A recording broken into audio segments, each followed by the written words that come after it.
perkara dipikasa tapi dicari ku Gusti Allah wayahna kudu ditinggalkeun. Namun margina sabab urang bahasana sebagian hadis Rasul sering kali bisa dibahas yang dibaca ya teh. Jika nama urusan terima bahasa anu kasar dari hal mana selesai. Kata hadis tapi hese dan dirarakeun kana diri pribadi urang sarerea. Saur Nabi raditu billahi robba wa bil islami dina wa bi Muhammadin nabiyya wa rasula wa bil qur'ani imama wa hukma wa bil mu'minina wal mu'minat ikhwana.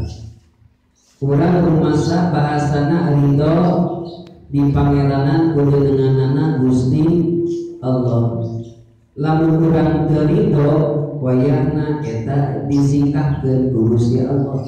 Komo teu ridho kana qada ti qadar Gusti Allah. Cek sebagian keterangan lamun urang teu ridho kana qada ti qadar Allah artina penentuan Gusti Allah pek anjeun nyangan nyaeta pangeran salian kami pek nyangan nyaeta bumi diganti bumi kami. Eta geus di hartina geus dinaon geus disieun ulah calik di bumi kami saur Allah. Lamun teu ridho jeung kana qada jeung qadar Gusti Allah.